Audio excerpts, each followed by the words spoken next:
സംയുക്ത കോർഡിനേഷന്റെ നേതൃത്വത്തിൽ ഹോസ്ദുർഗ് താലൂക്ക് സപ്ലൈ ഓഫീസിന് മുന്നിൽ ധർണാ സമരം സംഘടിപ്പിച്ചു. സംയുക്ത കോർഡിനേഷന്റെ നേതൃത്വത്തിൽ ഹോസ്ദുർഗ് താലൂക്ക് സപ്ലൈ ഓഫീസിന് മുന്നിൽ ധർണാ സമരം സംഘടിപ്പിച്ചു.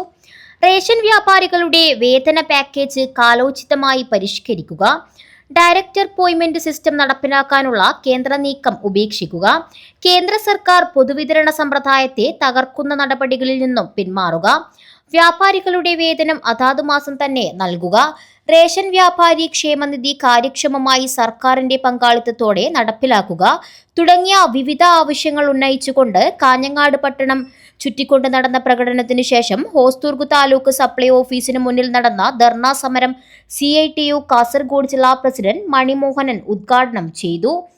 പോയതുപോലെ ഇന്ന് നമ്മുടെ ജീവനക്കാർക്ക് മുന്നോട്ടേക്ക് പോകാൻ കഴിയാത്തൊരു സാഹചര്യം നിലവിൽ വന്നപ്പോഴാണ് ഇത്തരമൊരു സമരവുമായിട്ട് മുന്നോട്ടേക്ക് പോകുന്നത്. അല്ലാതെ ഈ സമരത്തിന്റെ പേരിൽ നാട്ടിലെ ജനങ്ങളെ ആകെ പ്രയാസപ്പെടുത്തി ഗവൺമെന്റിനെ ആകെ പ്രതിരോധത്തിലാക്കി ഏതെങ്കിലും നിലയിൽ ആനുകൂല്യം കൈപ്പറ്റുന്നതിന് വേണ്ടിയല്ല. ജീവിക്കുന്നതിനാവശ്യമായിട്ടുള്ള സമരമാണ് ഇന്നു മുതൽ ആരംഭിച്ചിട്ടുള്ളത്. സർക്കാർ ഉന്നയിക്കുന്ന എല്ലാ വാദഗതികളോടും നമുക്ക് അംഗീകരിക്കാനേ നിവൃത്തിയുള്ളൂ.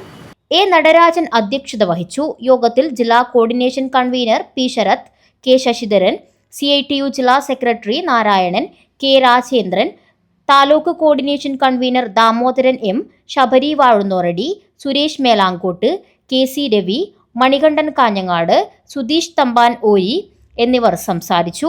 യോഗത്തിൽ അശോകൻ K സ്വാഗതവും ഹോസ്ദുർഗ് താലൂക്ക് കോർഡിനേഷൻ ചെയർമാൻ അനിൽകുമാർ പള്ളിക്കണ്ടം നന്ദിയും പറഞ്ഞു. News bureau, Kanhangad.